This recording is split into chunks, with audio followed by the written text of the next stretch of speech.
back to 2016 here. Health and recreation. We have lots of opportunity for development at our wharf and boat launches. Maybe a long-range plan for annual improvements. Something that Chris and I were discussing this afternoon actually is that as we move forward with playgrounds and splash pads and park improvements and accessibility, we may need to consider a seasonal recreation manager for our parks. And that, I'd like to temper that comment also with our visitor center, and that we've identified that we have an aging volunteer group there, and I don't know how much longer Art will be able to manage that facility. So, and we also have a swim program that needs to be managed. There's a lot of recreation that needs to be managed, and we do not have a manager. So maybe that's something you'd like to consider as well, 2016, and that's why doing this is so important before we really get into the budget to see if that's something that you want in that year, in that column, to be part of your plan. Sustainable environment, we have reviewed the current waste management practices. Steve introduced the recycling component into the waste site, which apparently has proved very popular and is working quite well. So that's something else that's been accomplished. And again, I stress wholeheartedly that this is just a draft and meant to be revised and changed. Just a place to begin. How many years is our landfill site good for? How many more years? We had, in our strengths and weaknesses, we had 10 to 20 listed. So should we be looking for another, should we start looking for other locations? Councillor Olmsted?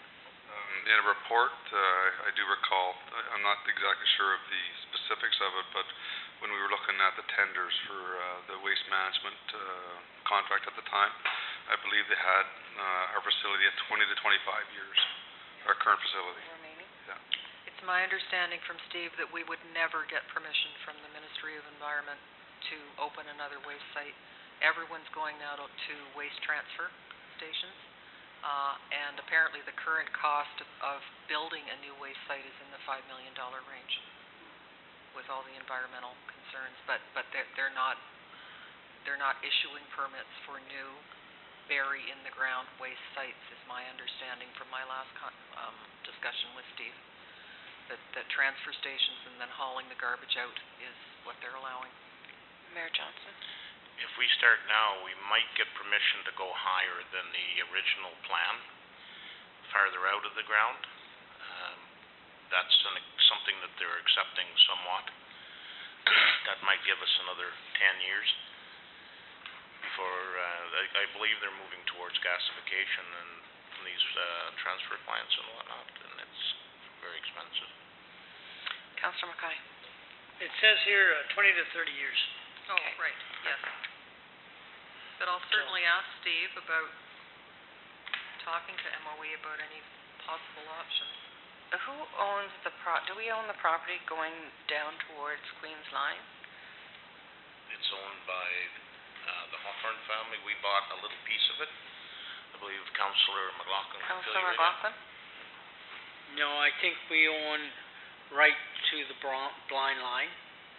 We own that whole area now. Down over the hill, Plus we have, so the Hawthorns don't own any land at all. And we also own on the other side, we have, we purchased that many years ago, which was, at that time was Rochaw's. Right. Yes, and it still is Rochaw's property. Yes. Yeah, and we've also purchased some from Mr. Goots as well. He had a right of way across, and we've bought that. So we have quite a amount of land. I think the problem is you have, because of the leaching, that's where we need to have the land. So right. I don't think they'll let us go any further where we're putting the land, the waste. I think the area, the boundaries for that is there, but we have purchased that property, so. I was just thinking of a ski hill. If we're gonna go up, we could have a ski hill. Well, bringing it into Parks and Recs can't be a bad thing, because we could charge, well, put a lift in, get that Absolutely. bulldozer out there pushing people up, that's enough crawling around, but anyway, going up is the only option I think we've got within our own acreage. Well, I'll certainly bring it up with the Environmental Yeah. Services Manager and And it- get him poking around into what the possibilities may be. I think I remember, Councillor McLaughlin, that all of that was forced to be purchased for setbacks, as you said, because of the leaching, so. Yeah. You're quite right, I believe that's for sure. Yeah, the CAZ, the Contamination Attenuation Mhm. Zone, yeah. Sorry, just before we move off this page, something that I can't get off my mind, it's on 2016 Growth and Development. It's retain consultant to work on development fees. I think development fees probably only come in whenever you're at a point in your development where it becomes organic. And so where you're, whether it be BI subdivision or Vergans out in Beachburg or whatever community is already growing to the point where the growth is going to be natural. I think we need to encourage growth rather than right now looking at a potentially hindrance in fees and development fees. So I agree that we need to get there, but I'd like to see it moved out from 20. I don't think we're going to be organic in 2016 whatsoever. So I just like to see that moved out into 19, 18, 19. Yeah, I'd say 19. What about the possibility of exploring consultant or, I think it would be good information for you to have a presentation about how development fees work and what they mean without a commitment. I'd be in agreement with maybe changing the entire wording rather than development fees to attracting and retaining development.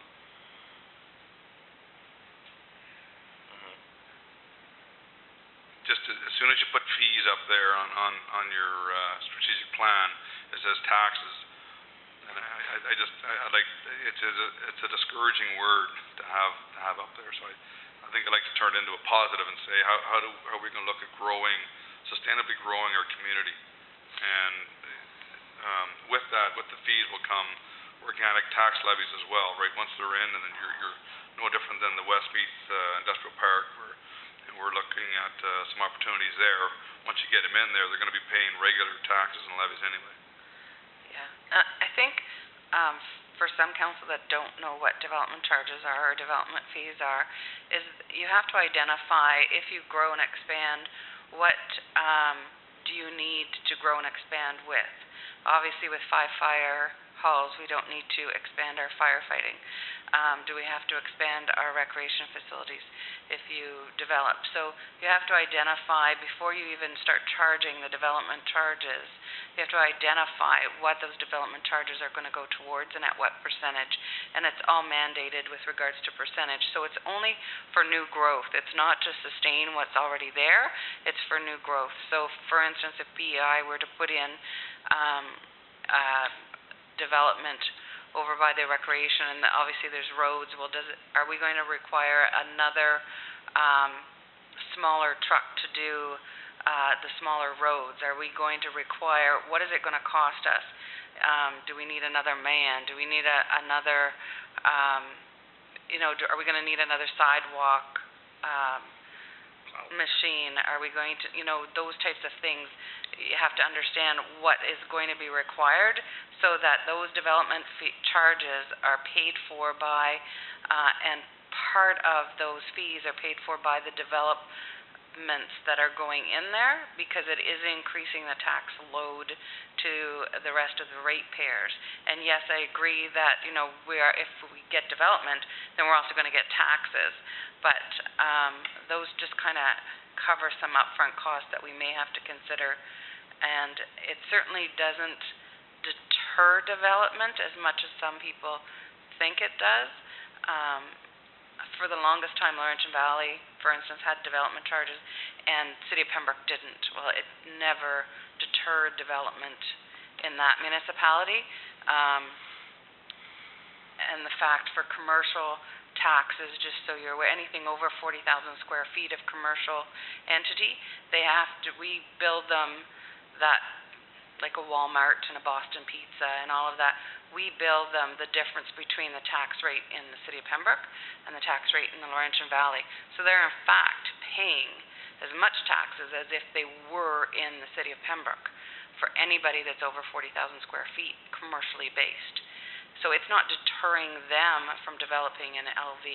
So I don't think it is as bad as what most people make out, that development fees are a hindrance. I really don't think so. I think it is a plan more so than a deterrent. It's financially gaining for everybody. Let's call it a development plan then. Yeah. Christine? Yeah, if we said something like, explore a development plan. Yes. Yeah. Just get the word fee out of there for now. Would that... I think so, and then we look at the future development and determine whether or not, what kind of a load is it going to cost the township to allow, 100 homes, being built in a certain area or whatever the development is. And then you charge it to the individual lots, and that money is set aside for future purchases that's going to benefit that development. So it's not always deterrent. Councillor Olmsted? Yeah, I'd agree with that, and my comment to get fees off there was that if we're just looking at it from a fee perspective, we're not looking at it holistically in that what do we need for the entire development. And it could be, you're bang on, we need more trucks, sidewalk cleaners, water mains. So I think we need to look at development as a whole rather than like development fees. Yeah. We take the word fee right out of there. And using that kind of wording allows us the opportunity to have all kinds of people in here to present information to you about not only how fees work, but, success strategies in encouraging development, ways to get developers' attention, working partnerships, etc. So if we did change the wording to explore development plan. Explore development opportunities. Yep. Or development plan, yeah. I like a plan. I like that word because it encompasses a number of things. I don't know that hire community development officer has to stay. Just my opinion. To me, there's maybe an opportunity to combine, if anything, if we're going to hire another staff member, that you combine the recreation with the community development officer so that they're, doing community development, but they're also ensuring that they're in touch with the recreation and culture within the municipality as well. But I don't know that I'm comfortable leaving hire in 2016 without an actual plan with regards to what that person is actually going to do and achieve. I think the biggest thing that I learned from one of those courses that we went on at Eastern Ontario, OEMC, was the fact that you have to make very specific goals. What those goals are, what is it that we're wanting to achieve by hiring a person, what do we want them to do, and when you start drilling down to actually determining those goals, then the picture becomes more clear, because everybody's impression of what those goals are is different. What do we want that development officer to do? And it has to be very specific goals, and whether or not we deem them appropriate or not appropriate to require a full-time person. I don't think at this time we do, but that's just my opinion. I think Mayor Johnson? We could develop a plan or a requirement for a combined for Parks and Rec. I like that idea, actually, I really do. Because there should be time at this point for one person to touch back and forth on that. when it's starting out, there's more time. As it develops, we see how it goes. So if we were to develop a strategy for management of our seasonal recreation and our development within the township.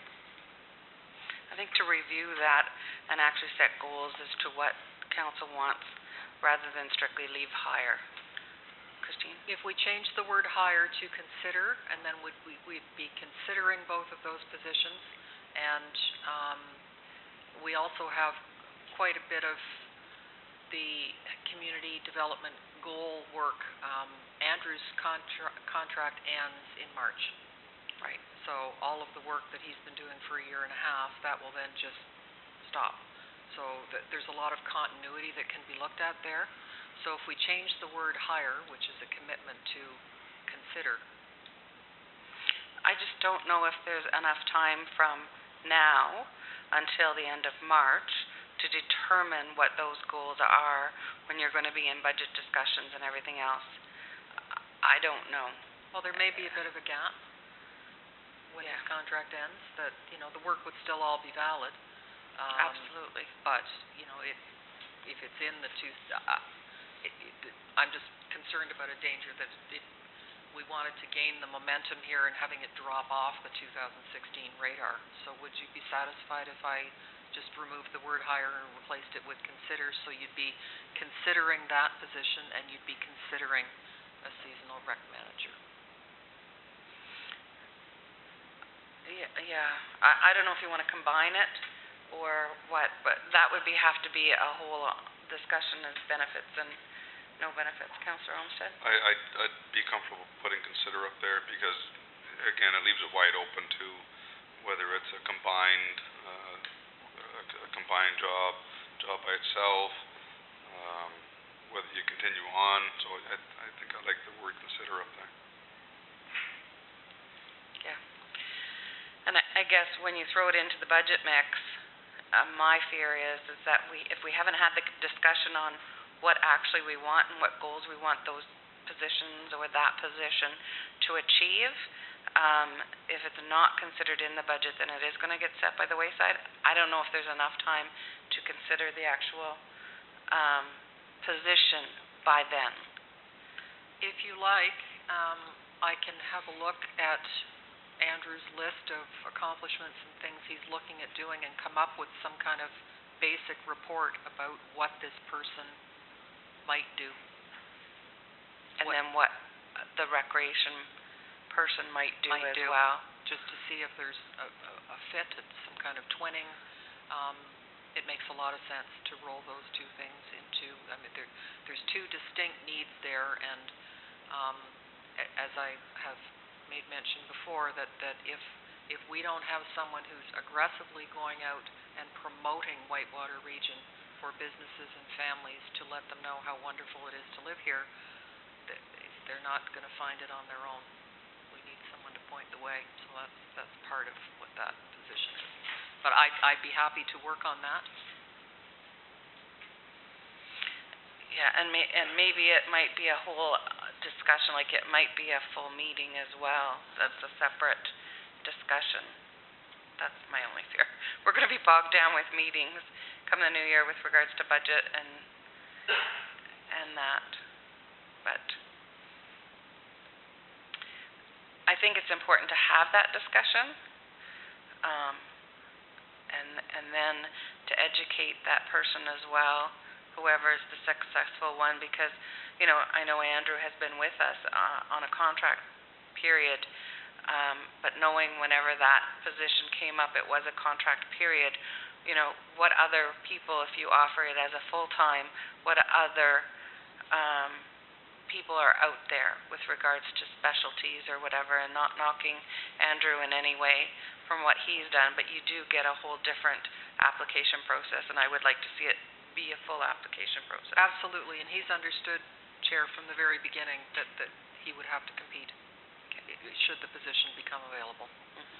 So would you like me to start formulating some kind of laundry list of what duties might look like? I think it might be important to identify both places. I mean, if you feel you have the time, and then, absolutely. Councillor Baker? And I'd like to add on to that as well, Christine, is the accomplishments. I'd like to see that list, what has been accomplished. Yeah, he's provided it a few times in reports, but I'll Yeah, get but an it would be update. nice just to have it when we're doing the discussion, to have it available again. And it may be updated as well. And at the time that the grant was applied for, was there goals Yes. to be achieved? Measurable goals, extensive.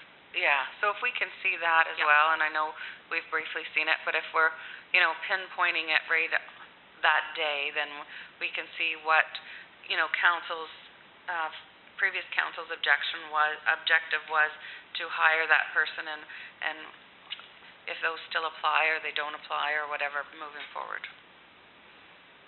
Okay, I can't guarantee how quickly I can get that done, but I will certainly make it a priority. Great. Councillor Olmsted? Something else I'd like to see up on the list, probably in 2016, and I think it would come under growth and development, and maybe health and recreation, is back at Good Roads last February, I believe it was.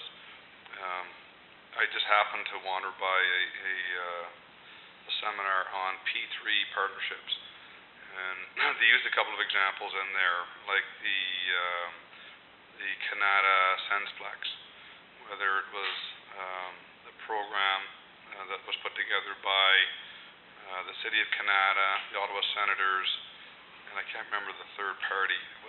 So the three P's is public, private, and something else. Public-private partnership is P3. Okay, Yep. the public-private partnership. The other one that comes to mind is in Kinburn, the Cavanaugh Sensplex. That was another P3 opportunity. So actually, all the Sensplex were all these 3P partnerships. And they use a couple other examples as well. So if you're driving on the 401 corridor, you see the Canadian Tire gas bars, and they've got the Tim Hortons and the whole stop areas. Those are P3s as well. So I'd just like to explore what they entail, and how do you get involved, and are they worth getting involved in? I do know some corporations locally that may be interested from the health and recreation perspective to get involved in these P3s, and that could be anything from an arena to a pool to a soccer dome to you name it. There's lots of opportunities that are there.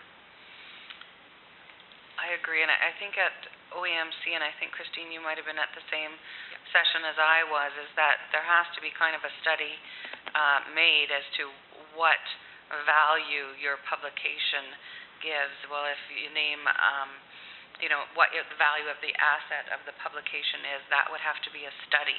So that would be your first step with regards to that, because we would want to make sure that whatever value we're going to get, we don't want to say, okay, you give us $1,000 and we'll name the arena after you.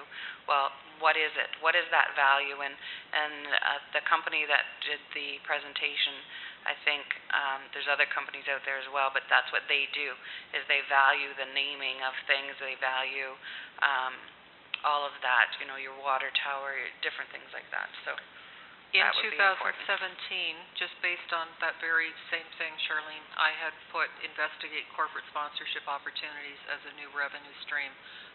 P3 could be part of that. I know from various articles I've read in municipal world that a lot of smaller communities, Chris, are shying away from P3s because they're very expensive legally. They're very complex. You need a lot of legal expertise to put them together, but that doesn't mean anything. The corporate sponsorship opportunity session was really interesting. Now we can move. We've got a lot on the plate already for 2016, which is why I put it in the 17 column. Could I just quickly run through 17? We haven't hit that yet. Develop a community improvement plan for the villages. This is something that you can. It requires an amendment to the official plan, but it's almost a bonusing.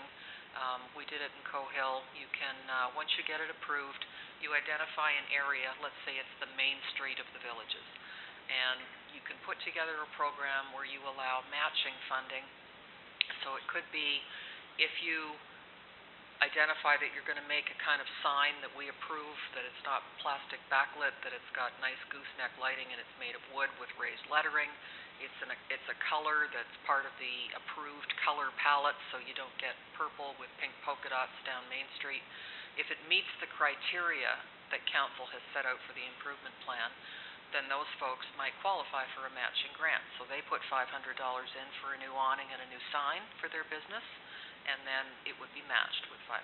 That would be a budget item, but there's quite a bit of approval process that has to go through before a CIP, as it's known, is approved. But it's something that's out there, and we could certainly look into it. It's been very effective. It's kind of like a micro loan program almost, a small matching grant to help spruce up Main Streets.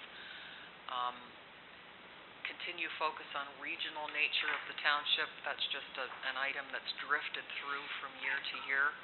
And then also investigate corporate sponsorship. The workshop that Charlene was referring to, the gentleman who presented it basically said there's a lot of corporate money out there, and companies like Canadian Tire and Scotiabank, athletes tend to be notoriously badly behaved. They may not necessarily want to put their money behind athletes who do crazy things and whatever, and they're more interested in municipalities than they ever have been before. So there's an asset.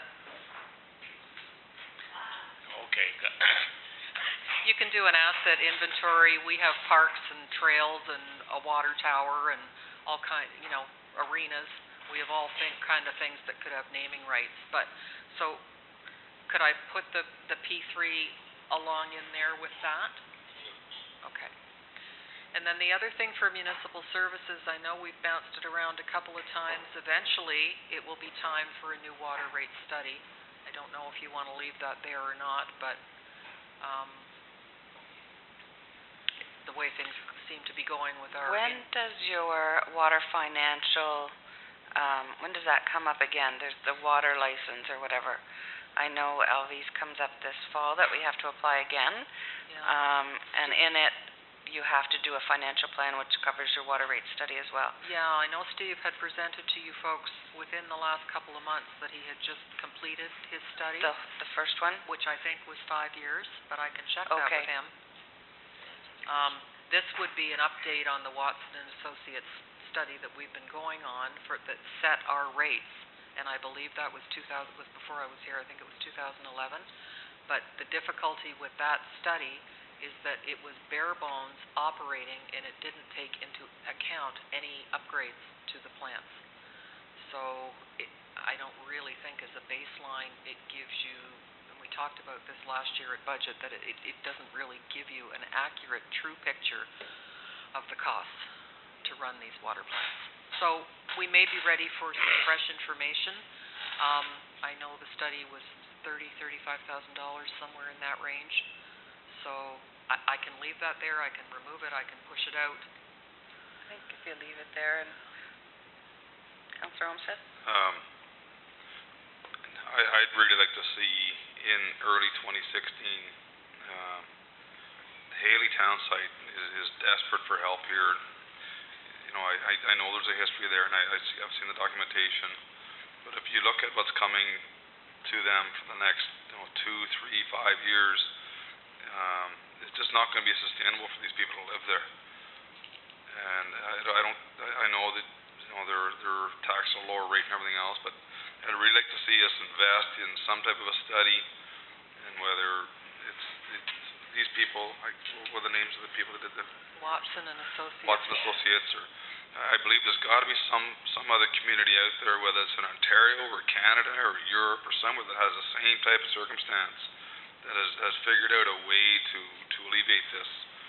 Three different water facilities. One, they're pigeonholed. There's no growth. There's a former very large corporation that was there that's no longer there, that used to contribute to those water rates, and that's the crux of the issue here. Was they're no longer there, and that community was built there for Comasco at that time, or Temenko, whatever you want to call it, along with Haley's. That's the reason that there was ever a development there in the first place. But I think that these people are gonna really need our help in finding a solution to the water issues. 'Cause it's not gonna stop in 2 or 3 years. It's gonna double and double and double and double, and it's not gonna be sustainable for them. I think it's getting closer to what it will be, and then it won't double again. Like there was a big jump this year, but we're getting closer and closer to what it should have been increased all along from when they did the original project. And the problem was that they didn't really increase those rates as they should have, so that we would have been at the same spot, and they were identified that way. I understand the concern, but every time you do a water study, and if we're going to do a specific one with regards to Haley Town Site, then Haley Town Site gets binged with that unless you spread it around or unless you use the OSIF grant or whatever to help out. But I don't know if you can use the OSIF grant to help out with regards to a water study, but it is a possibility. Mayor Johnson? I agree 100% that we should be looking at this, especially at budget time. One of the things that I read that concerned me, and I never got it clarified, but there's a $40,000 fee for management for 35 homes. Seems just unbelievable. And I read that in that one report. $40,000 was administration. Is that right on the budget? Is that an aqua, I'm sorry. That was an aqua charge, I don't know yeah. off the top of my head, okay. So I think that, if we were to amalgamate, we remove a lot of that, because it's a charge per system, right? Anyway, that's one thing I'd like to look at. I'm just saying we really do have to look at that sort of thing. Councillor Olmsted? And that is truly my point. And I don't just mean the Haley Town Site. I mean Whitewater region. In that, how can we better manage the rates and facilities? And Mayor, you may be bang on that. Maybe we should be paying one rate for Whitewater region, even though it's a contract to Aqua. I think we really need to explore the entire water rate and water system in our region. And with respect to the rates, I think this year they were hit with about a 35% increase, which should have been like 45 maybe. But they're already paying almost double the rates of the other areas, and that 30 to 40 increase is going to continue. I believe that was budgeted next year and the year after. So I don't have the water study in front of me, but I believe the treasurer showed us facts that I think it was another 2 years that we were going to hit them with very large increases. But all that aside, I think I'd really like to see us devote some time to, and it'd be devoted to Haley Town Site specifically, but I think we should review our entire water rate system. That tends to be an area of expertise that I'm not entirely sure we have in-house and the time that it would take. I think if we're going to do a proper water rate study that really gives you the valuable data that you need to be able to set the realistic rates for, a 5-10 year span, that perhaps we should move that water rate study into 2016. Yeah, and maybe check out to see if the OSIF can cover that. Now, we've applied for a specific project for OSIF. With OSIF? Yeah.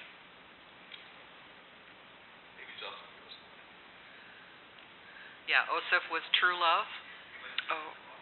Yeah, and the SCF was the Wren subdivision stormwater remediation.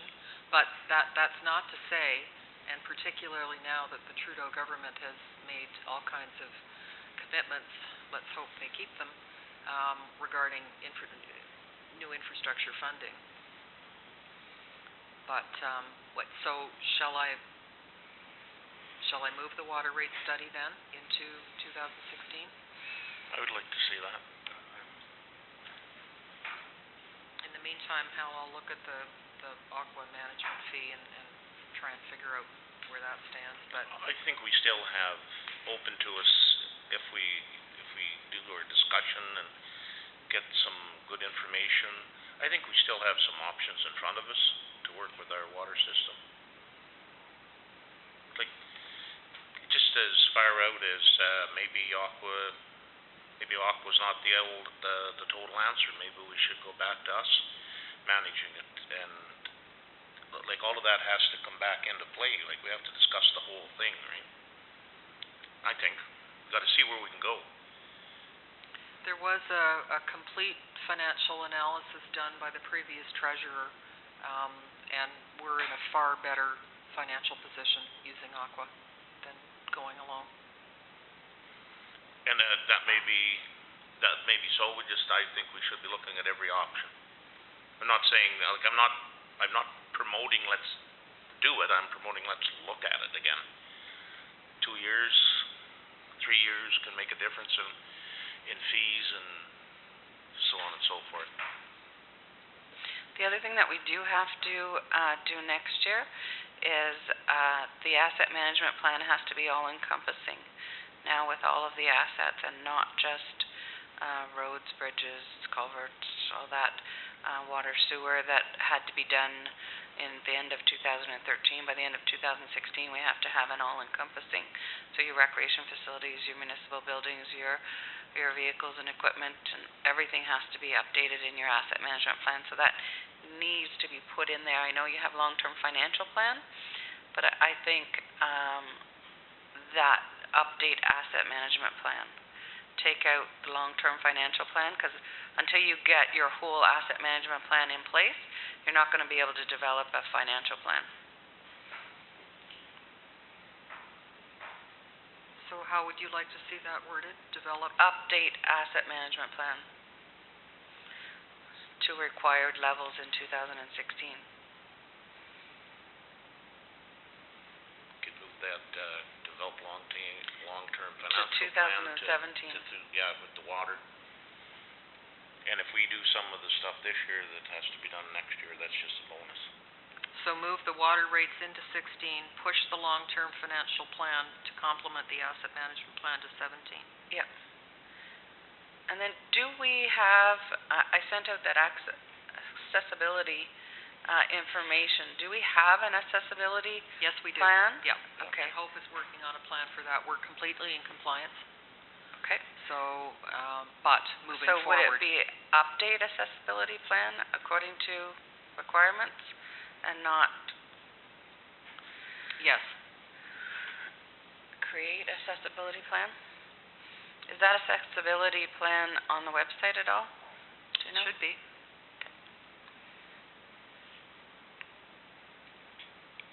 Now, that will be ongoing. That won't be completed in 2016. The province hasn't put a lot of hard deadlines on accessibility because they know nobody can afford it. That's right. We're never going to get all of that done this year, so. I'm sorry? I'm just thinking out loud, they shouldn't be. And the last item in 2017, just to finish that off, I sent out today an invitation from Bonchir Valley, from Brian Martin, for all communities who own covered rinks. Brian and I have been chatting about this for a couple of years. He's trying to get everyone together to lobby the senior levels of government that you gave us the money for various revenue streams 30, 40, 50 years ago to build these arenas, and now we can't afford to maintain them. We need help. So there is an upcoming meeting on November 2nd. It's in your email. If you can respond to me if you want to go. But that's the type of thing that we're aiming at there. Investigate community partnerships with other municipalities in the private sector. And Chris, I think P3 sneaks into that as well. When was that meeting, sir? I think it's November 2nd. I sent it out today. I didn't get a time. It said lunch was included, but it didn't say what time it was. So I'll get back to you on that one. Also in, Mayor start Johnson? talking, then I'll ask. I'm okay with that. In Health and Recreation 2017, I would like to see us start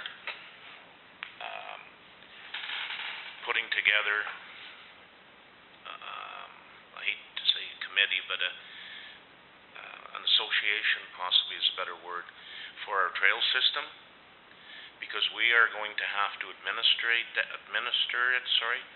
and our trail system is going to require a lot of good organization, because when we put it together, we're going to want everybody to be able to use it, and no infighting, no whatever, so it'll all have to be a fee system, and it's gonna have to be paid to one entity. And that entity, I feel, will have to be us. I think we need to start developing something. Is the county not I thought the county was taking that on. No? Not as far as I know for ours.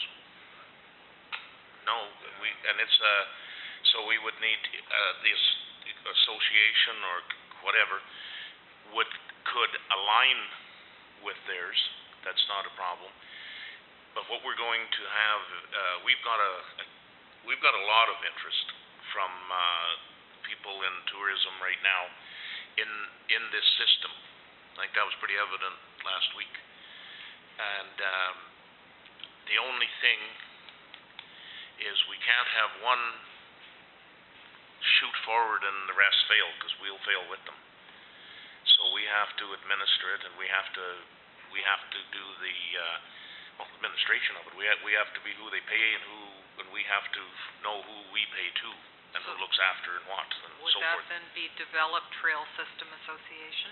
That would probably be a good wording. Could be changed any time, but we gotta aim for something. For Under health and 2017. Yeah. Councillor Olmsted? The associations that I'm on with respect to purchasing both the C and the CP, we haven't got into discussions about rates and how that all breaks down, but my understanding is that there's already some very good templates in other areas of the province of how they operate, so I think we're probably going to look at a couple of visits to understand how they operate, and there's a couple of communities that are very, very similar to ours, where it'd be 4, 5, 6 groups that are actively looking to use those trails. So a four-wheeler, snowmobile, cross-country skiing, Nordic walking, you name it, runners clubs, there's all kinds of them. So apparently there's very good templates already set up that how they manage and the administration of that. And I would understand, though, that in those templates that they will have to administer it within their template, right? And they can align with other people, but I think that's what we have to do. We have to, exactly what you just said, we gotta look at their templates, and we may have to take on the task at hand, right? The wheels invented. Yeah, the wheels invented, we just gotta get some axles and spokes in place. So this leaves us with 2 empty columns. Councillor Olmsted? Something I'd like to see up there under sustainable environment is, and it's very minor, but just to kind of keep it top of mind, is anytime contracts run out. So right now we have a contract with Bowman Waste. I'd like to see that up there in terms of, I think it says 2019 or 2020 that goes to. It's 5 years, so. So starting in 2015, so it'd be maybe 20. So it'd be 2019 would be exploring that the whole tender process, and do we need to? So I found at this time we didn't really give enough time to understanding. Do we need to change any services? Are we looking to add services, taking away services? Do we need weekly, bi-weekly blue box? Do we need to add blue boxes to the site itself?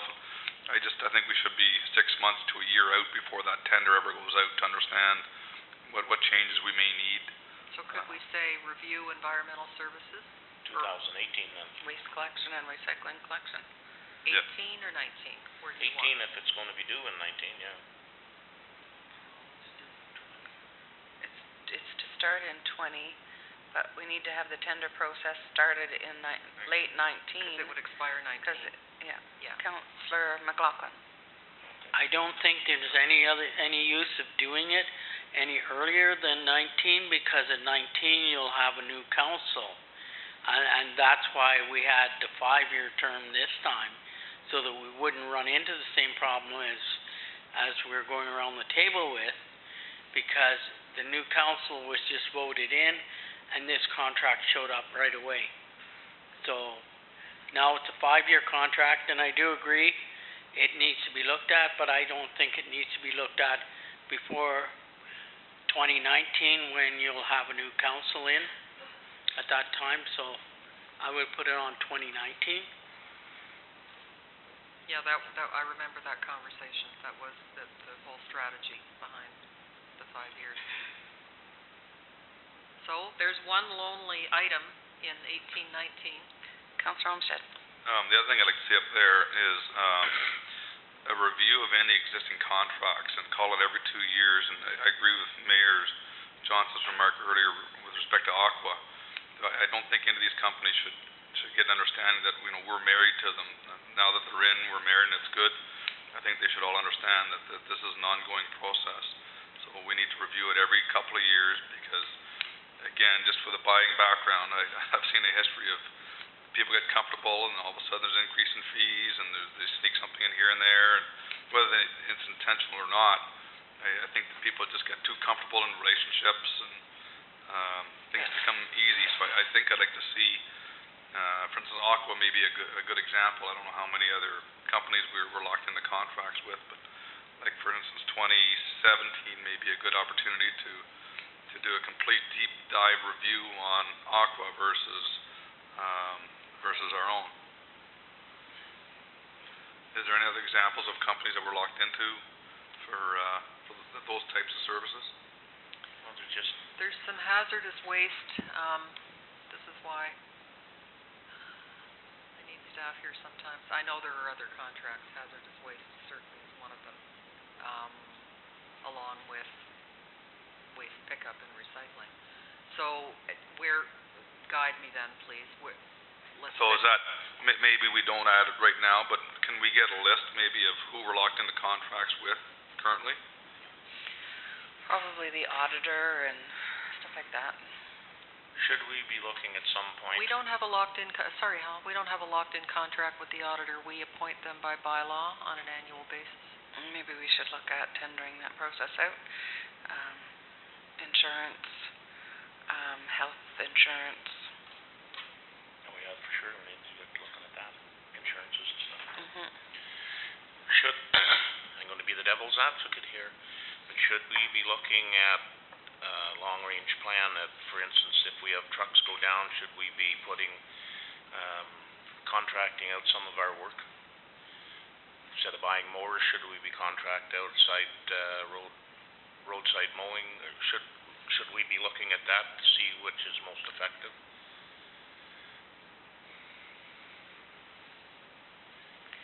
Councillor Olmsted? You're gonna have to look at me. I saw the hand. Sorry. So, in a couple of discussions I've had recently, well, over the past year or so, with people in that trade, there seems to be some very good analysis that they do now, and it's the efficiencies. They give everything an efficiency rating. So, if company X buys a truck, they will actually do a study on the truck. They log the hours and they'll actually do an analysis whether it's more efficient for them to buy a truck or to lease a truck or to hire it to work. And they do it for every piece of equipment that they have.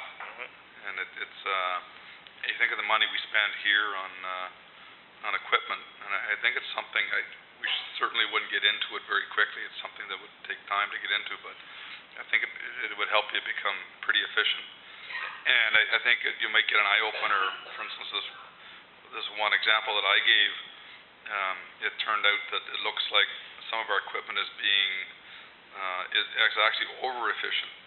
And in fact, we're off the charts. They think we're off the charts on some of the areas for the equipment that we have and the work that we're getting done. In other areas, I would bet it's the other way, that maybe we're not near as efficient as we are. But the whole point is I'd like to see us do some type of analysis, or I think there's all kinds of programs you can buy and whatever else, and maybe it's an iPad in a truck or something, but I think I'd like to see us get into that at some point too. If you're spending $250,000 a piece of equipment, I'd like to know if it's going to be efficient or not. Mayor Johnson. I did just a quick mathematical breakdown of our excavator, and we have so far used it on a 30-hour week, which is a pretty short week. We've used it for 6 consecutive weeks since it was purchased.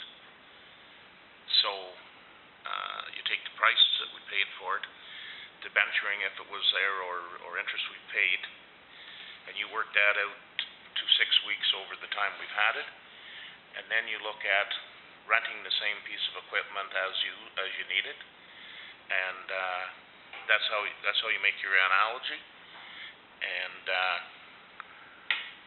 I think that's the type of thing we need to do before we buy anything. Like, graders are extremely expensive now. Do we buy another grader when we need it, or do we just hire in a grader? Those things have to be looked at. We need to understand how much the piece of equipment is going to be utilized during the year before we purchase new. And the other thing too is then we can tell our workforce, really, if we're going to have that piece of equipment, this is how much is expected to be used and what it's expected to accomplish in its lifetime, right? And so we're accomplishing two things at one time. Lifetime. So where would you want to fit that in under municipal services, and what would you call it? Actually, thanks to Councillor Jackson, the wording they have for it is utilization ratio. And that's just how much the piece of equipment is being utilized during its lifespan. And there's analysis for, as I said, the cost to run it monthly, whether you're purchasing, leasing, or you're renting it out. So if I added in 2017 municipal services equipment utilization ratio analysis. Yeah. Councillor Mackay? I think you have to take into consideration, say a hi-ho. They're a dime a dozen. Everybody has a hi-ho, but maybe some equipment we'd have to have because it's not available when we need it. But something like a hi-ho, they're very available. So that's what we'd have to look at too. Whether, say you said grader, maybe you couldn't get a grader when you needed it. So that would be also something you'd have to take into consideration. Yeah, and that, Councillor Olmsted? and that could be another area where you're partnering up with other municipalities as well. And I know that's a whole other ball game, but do you need does Evanston, Bromley, and Whitewater region and Laurentian Valley all need a D9 excavator where maybe if they know that we have one, they don't need to go and rent one. They can maybe, again, it's all about efficiencies. Yep. Sharing the equipment. Yep. Anything else for 18-19?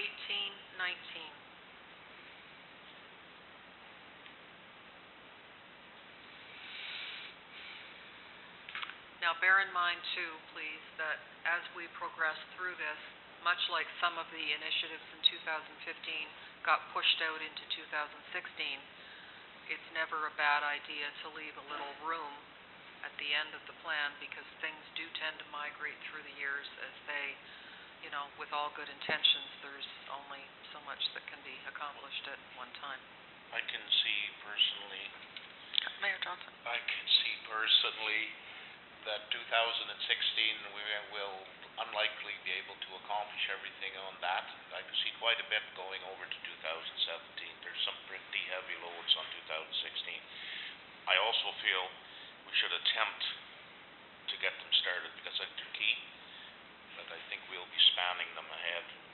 So I agree 2019 can be left open. We can add to this at any time, can we not? Absolutely. Yeah. This is meant to be a fluid plan. It is your plan to do with as you wish, but the important thing is to have a plan and to have it be meaningful in the budget process and, as you're looking down the long road. But certainly it's meant like any good plan. Sometimes it needs to turn on a dime and be revised. Can I make one revision to 2016? And I don't know for sure if there's any other developers out there, but I think continue working with all developers on development projects rather than just specifying BEI. I'm sure they would not. I'm sure they even would just assume we wouldn't. Yeah, I don't think we should identify any particular developer. I do like the idea of having the major areas up there, like the Cobham subdivision. Yep. I was 17. I'd like to actually add Bennett Farm project, and I know that's going to be a wide range of ideas come out there. I do know there's another There's the wilderness tour, like there's, and maybe not so much identify them as just know that support them. I think they're there because, Wilderness Tours has some as well as I'm sure Beachburg area has some development opportunities as well. So I think if we don't identify them, then it's left open. I think it's more encouraging to everybody else than being specific. So are you comfortable with continue working with all developers on projects? I think Such so. as, Well, could we put in there? I don't know that we Oh, have no, to never mind. identify Yeah, because yeah. there's so many of them, and we don't know always what's actually out there. I mean, we didn't know what was out there with regards to Wilderness Tours until we had the tour last Sunday. So I think it's important to leave that open. Yes, I sit corrected, correct.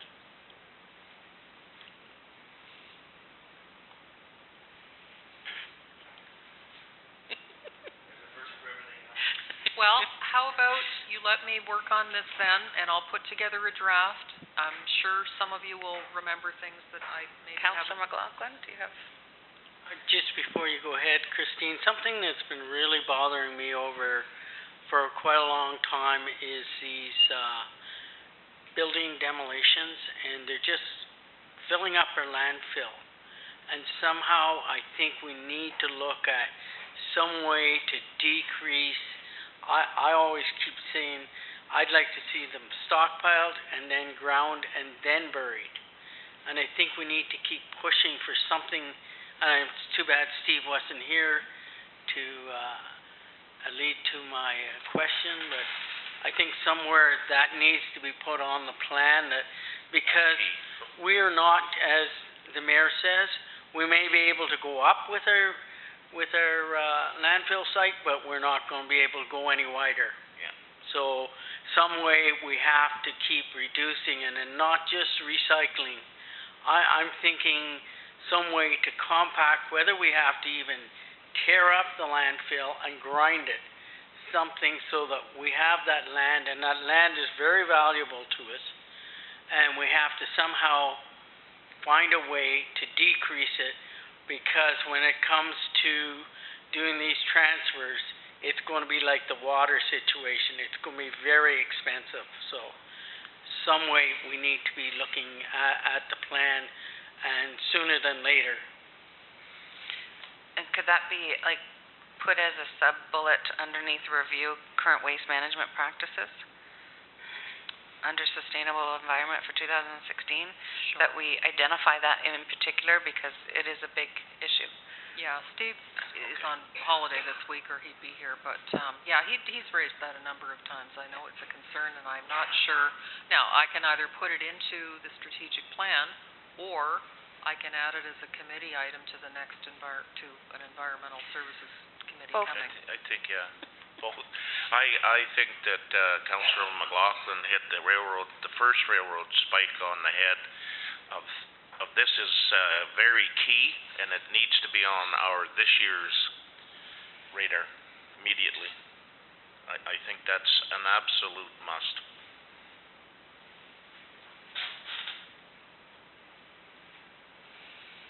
We'd have to, look at the availability of a grinder, what that would cost, and then what the cost for the fees to put it in the waste site, so that is covered by the cost to dump any demolitions. Councillor McLaughlin? You're absolutely right. I mean, I think it's not hard to get the cost, and then it would have to be put on the demolition fee for disposing them, because there's more and more of them coming to our landfill as well. I think I remember talking about it, the old buildings that show up at our landfill, and this is a problem because they just swallow up our landfill, and we're not going to be able to gain anymore. So that was my biggest concern. Councillor Raker? Oh, so it'd be a great training opportunity for our firefighters. I didn't just say that. It's that lightning storm that hits every once in a while, like that can happen. Does happen. That's happened. Well, you've got a pretty ambitious plan up there with all of the changes we've added. This might be an opportune time to just wait until you review a draft with all of these changes. And then I'd like to, I'm not sure how soon I can have that ready for you. I don't want to rush it. I want to make sure I get everything collected, but it will be coming out soon for review. Maybe I'll just send it around once I get it done for comment, and then we'll fit it into a meeting as soon as we can. But it certainly has been a great discussion. Councillor Olmsted? Christine mentioned at the beginning,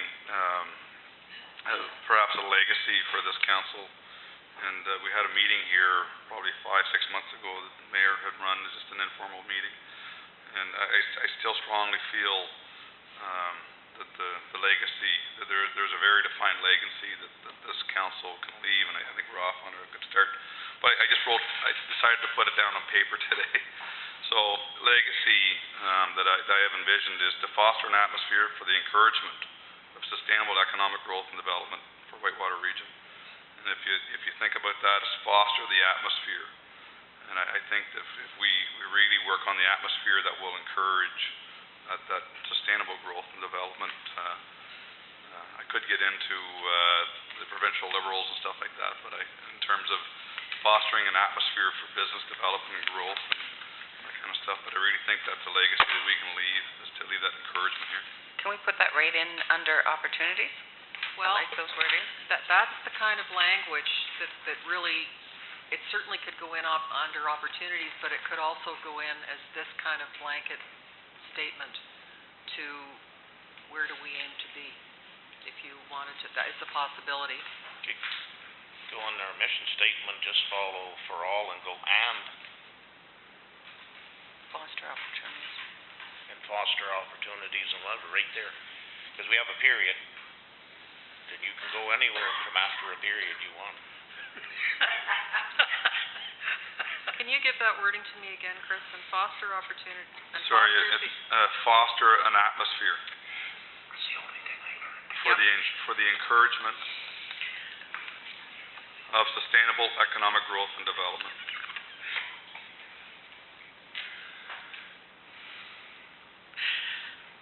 And it's basically saying that if we get the wrong answer, go back and figure out and give us the right answer. Okay, so that would be added on to the end of the mission statement about where do we aim to be, which is meant to be directed to the future. Loving it. Good wording. Yeah, very Churchillian. Councillor Mackay? I just want to say, I notice you have a speaker there, or a mic there, in front of you. Oh, yes, we've had, now, we have a bit of a problem that our mixing board isn't big enough for this orphan input. There will be 2 mics here eventually. We're having the board changed out.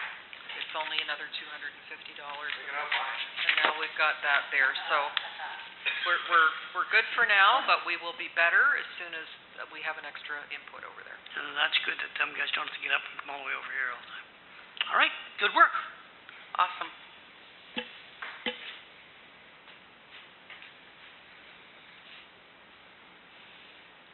So I had prepared a motion but I think it's premature. I'd like to get the draft around to all of you first. So you might just want to, before you agree to accept anything, just table that and then Yeah, I think adjourn. we'll see what it turns out to. Yeah. Because I'm positive that people will have thought of things in the next few days that aren't included in the draft, or there could be something I've missed, so. Tabled.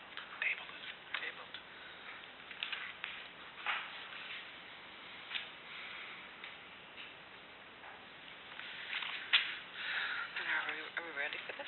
Not yet, we have one more item. Oh, discussion of public meetings presented, stated. And to the public. So I don't know if you want to get into a discussion of how soon you want to schedule public meetings to review this, or maybe it's better to wait until we have a final draft It is. and then have a discussion about who and how many presentations you want to do and Mayor If Johnson. it's going to be done by the mayor, as part of, or presented by the mayor, I would prefer it to be in January. Because I will have time available to me, and it could be daytime, and as many people that could offer some daytime, or it could be evening at whatever. It doesn't matter to me at all at that point, but I would prefer January. The way we did it before, Hal, that was quite successful. I took along the PowerPoint to do, you made the presentation. Whoever was interested from council was there. You made the presentation and then took questions and comments. And at that point, if you present it as a draft, then there may be opportunity for input That's to right. be added or amended into the plan. So for January, that seems like a good timeline. And there's a lot of people in the public are available in January too. Most of the combining is complete. So, where do you have the public meetings? Are they here? We had them at Beachburg School, we had the Cobden one at downstairs, and Westmeath, I think we had it at the hall, yeah.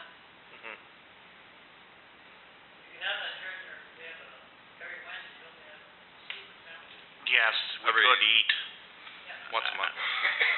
Yeah, every third Wednesday. Third Thursday, Wednesday, is it? Wednesday. Wednesday, I believe. Yeah, so if we did it that day, we could eat.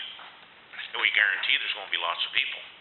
I think it's a great opportunity to take, if Exactly. they'll have you, Like, if they'll have you. I get along good with Westmeath. I know.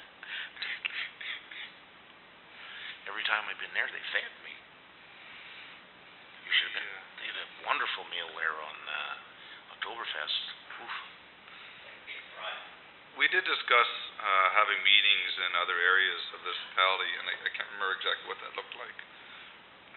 If anybody remembers those conversations months ago, we did discuss having open meetings in the far reaches of Westmeath and Beachburg and Haley's. Traveling roadshow. It was almost like that, yeah. There are very good halls in La Paz, Foresters Falls, Beachburg, Westmeath, Cobden, and Haley's. I believe the church would accommodate us in Haley's if we did that. One difficulty is that you won't be able to record them. That's okay. They haven't been recorded for years. This is just a new thing, so Yeah, they we would just be have a light on- meeting. A light meeting, yeah. I think it should be like a committee meeting though, rather than a council meeting, so that there can Absolutely. be some discussion if needed. And maybe if we have topics that are more pertaining to that area, or have topics more pertaining to that area on purpose, right?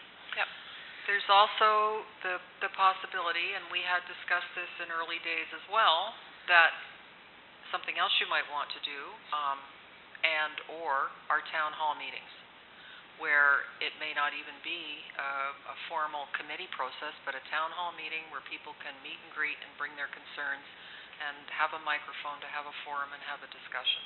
Actually, I like that. We did talk about that, I think, in the first couple of months, if I can blow the dust off that memory. That can be a little less intimidating for folks than a formal meeting process, but just a suggestion. I like that too, because people will open up. Councillor Olmsted and then Councillor McLaughlin. Sorry, I was just gonna state that if we do a schedule out, say 6 months out,